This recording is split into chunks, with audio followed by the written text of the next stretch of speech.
கர்த்தருடைய பரிசுத்த நாமம் மகிமைப்படுவதாக. இதனால் இந்த காலங்களிலே கர்த்தர் நம்மை அவர்கள் பலப்படுத்தும்படியே நமக்கு தருகிற வார்த்தை சங்கீதம் அதனுடைய 51 அதிகாரம் அதனுடைய 11வது வசனம். உமது சமூகத்தை விட்டு என்னை தள்ளாமலும் உமது பரிசுத்த ஆவியை என்னிடத்திலிருந்து எடுத்துக் கொள்ளாமலும் இரும். கர்த்தருடைய பரிசுத்த நாமம் மகிமைப்படுவதாக. இந்த வசனத்தை கொண்டுதான் தேவர்களாக நம்மை என்று அவர்களை எச்சரித்து உணர்த்துகிறார். இந்த வசனத்தை தியானிக்கும் பொழுது கர்த்தர் காண்பித்து தந்த ஒரு எச்சரிப்பின் வார்த்தை தான், எந்த ஒரு மனுஷனுக்குள்ளிருந்து பரிசுத்த ஆவியானவர் எடுத்துக் கொள்ளப்படுகிறாரோ, அவனை விட்டு விலகி செல்கிறாரோ, அந்த மனுஷன் தேவனுடைய சமூகத்திலிருந்து தள்ளப்பட்டான் என்று அர்த்தம். இது ஒரு எச்சரிப்பின் சத்தமாய் கர்த்தர் என்று நம்மோடு கூட பேசுகிறார். மனுஷர்கள் தள்ளினால், உறவுகள் தள்ளினால், உலகம் தள்ளினால் கர்த்தர் சேர்த்துக் கொள்வார். வருத்தப்பட்டு பாரம் சுமக்கிறவர்களே, நீங்கள் எல்லாரும் என்னிடத்தில் வாருங்கள், நான் உங்களுக்கு இளைப்பாறுதல் தருவேன் என்று கர்த்தர் தன்னுடைய அன்பை வெளிப்படுத்துகிறார். அவர் யாரையும் புறம்பே தள்ள மாட்டார். தம்மிடத்தில் வருகிறவனை அவர் புறம்பே தள்ளுவதில்லை என்று அவரை குறித்து வேதம் சொல்கிறது. அப்படிப்பட்ட கர்த்தரை சொல்றாரு, என் சமூகத்தை விட்டு நான் தள்ளுவேன் என்று. இதை உணர்ந்த தாவீது, ஆண்டவரே உடைய சமூகத்தில் இருந்து என்னை தள்ளி விடாதரும் என்று அவரை நோக்கி கெஞ்சுகிறான். எப்பொழுது ஒரு மனுஷன் தேவனுடைய சமூகத்திலிருந்து தள்ளப்படுகிறான் தெரியுமா? எப்பொழுது அந்த மனுஷனை தம்முடையவனாக அடையாளப்படுத்தும்படியாய் கர்த்தர் போட்ட முத்திரையாகிய பரிசுத்த ஆவியானவர் அவனிடத்திலிருந்து விலகி செல்கிறாரோ, தேவனால் மீண்டும் எடுத்துக் கொள்ளப்படுகிறாரோ, அப்பொழுது அந்த மனுஷன் தேவனுடைய சமூகத்திலிருந்து தள்ளப்பட்டான் என்று அர்த்தம்.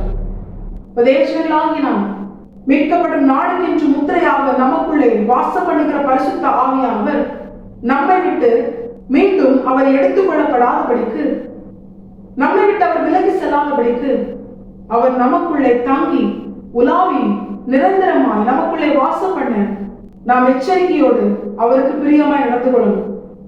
அவர் நமக்குள்ளே தாங்கி அவர் உலாவி அவர் நிரந்தரமாய் வாசம் பண்ணுவது மிக மிக அவசியம் என்பதை நாம் உணர்ந்திருக்கணும். அவர் நம்மை விட்டு விலகி செல்லக்கூடாது. ஒரு மனுஷனை விட்டு பரிசுத்த ஆவியானவர் விலகி சென்றாரேயானால் அந்த மனுஷன் சத்துருவின் கரத்திலே அகப்படுவான். சத்துருக்களின் கரம் அவன் மேல் ஊங்கும். அவனுடைய வாழ்க்கை வேடிக்கையாய் மாற்றப்படும். அவனுடைய தரிசனம் அவனை விட்டு பறிக்கப்படும். இதை நாம் சிம்சோனின் வாழ்க்கையில பார்க்கலாம். அது மாத்திரமல்ல, எப்பொழுது பரிசுத்த ஆவியானவர் இஸ்ரவேலின் முதல் ராஜாவாகிய சவுலை விட்டு விலகினாரோ, அப்பொழுது அசுத்த ஆவி அவனுக்குள்ளே புகுந்தது என்று வேதம் காண்பிக்கிறது. அந்த அசுத்த ஆவிகள் அவனை அலக்களித்தது என்று வேதம் காண்பிக்கிறது. இப்படிப்பட்ட ஒரு அலக்களிக்கப்பட்ட சத்துருக்களால் வேடிக்கையாக மாற்றப்பட்ட அந்த நிலை தேவஜனங்களாகி நமக்கு வரக்கூடாதுன்னு தான் கர்த்தர் நம்மோடு கூட எச்சரித்து உணர்த்துகிறார். தேவஜனங்களாகி நாம் நமக்குள்ளே வாசம் பண்ணுகிற பரிசுத்த ஆவியானவரை துக்கப்படுத்தக்கூடாது. அவர் நம்மை விட்டு விலகி செல்லும்படியான கிரியை நாம் நடப்பிக்க கூடாது. எப்பொழுது ஒரு மனுஷனை விட்டு பரிசுத்த ஆவியானவர் விலகி செல்வார் தெரியுமா? எப்பொழுது பரிசுத்த ஆவியானவரை துக்கப்படுத்தும்படியான அசுத்த கிரியைகள், பாவ கிரியைகள் அந்த மனுஷன் துணிகரமாய் செய்கிறானோ, பரிசுத்த ஆவியானவர் அவனை உணர்த்தின பிற்பாடும் அவருடைய சத்தத்திற்கு செவி கொடுக்காமல் தன்னுடைய மனமும் மாமிசம் விரும்புகிற பிரகாரம் தனக்கு இஷ்டமானபடி வாழ அவன் துணிகரமாய் செயல்படுகிறானோ, அப்பொழுது அவனுக்குள்ளே இருக்கிற பரிசுத்த ஆவியானவர் துக்கத்தோட அவனை விட்டு விலகி செல்வார். எப்பொழுது பரிசுத்த ஆவியானவர் அவனை விட்டு விலகி செல்கிறாரோ, அது எதை உணர்த்துகிறது தெரியுமா?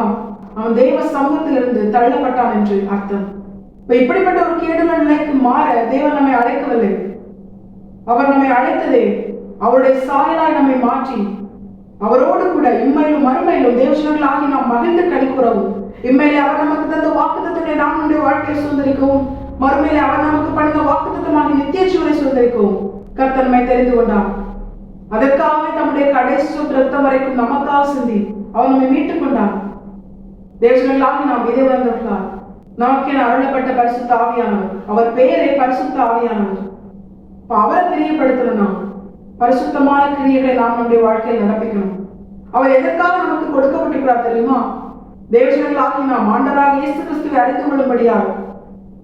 ஆதியாம் துவங்கி வெளிப்படுத்தின விசேஷம் வரைக்கும் இந்த வேதத்தில் சொல்லப்பட்ட ஆண்டவராக இயேசு கிறிஸ்துவை நாம் அறிந்து கொள்ள இந்த சத்திய வார்த்தைக்குள்ளே அவர் நம்மை வழிநடத்துவார். சகல சத்தியத்திற்குள்ள நம்மை வழிநடத்தி பாவத்தை குறித்தும் நீதியை குறித்தும் நியாய தீர்ப்பை குறித்தும் அவர் நம்மை கண்டித்து உணர்த்தி மணவாளனாகி ஆண்டவராக இயேசு கிறிஸ்துவுக்கு ஏற்ற மனவாட்டியார் தேவஜனங்களாகி நம்மை உருவாக்கி அந்த மீட்கப்படும் நாளிலே ஆண்டவராக இயேசு கிறிஸ்துவை தேவஜனங்களாகி நாம் சுதந்திரிக்க, அவரோடு கூட நித்திய ஜீவனுக்குள் பிரவேசிக்க பரிசுத்த ஆவியானவர் நம்மை உருவாக்கி அந்த மீட்கப்படும் நாளிலே நாம் அவருடைய மனவாட்டி என்று நம்மை அடையாளப்படுத்த அவர் நமக்கு முத்திரையாக இருக்கிறார்.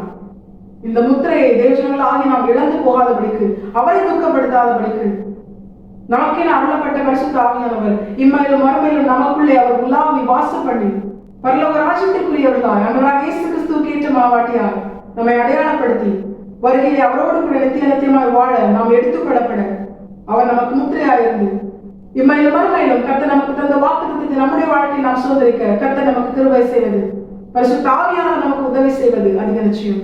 தேவஜனங்களாகி நாம் இதை வந்தவர்களாய் இந்த வசனத்தை கீழ்ப்படிந்து வாழ நாம் நம்மை முழுமையாக கர்த்தரை பார்த்து அர்ப்பணிப்போம். கர்த்தர் இந்த வசனத்தை கேட்ட அனைவரையும் ஆசீர்வதித்து வழிநடத்துவாராக. கர்த்தரை பரிசுத்த நாம் மட்டுமே பயன்படுவதாக. மாரநாதா இயேசு வருகிறார். ஆயத்தமாம் ஆயத்தப்படுத்துவோம். ஆமென். பலன் ஒன்றுமில்லை என்று நான் அறிவேன், அவர் பலன்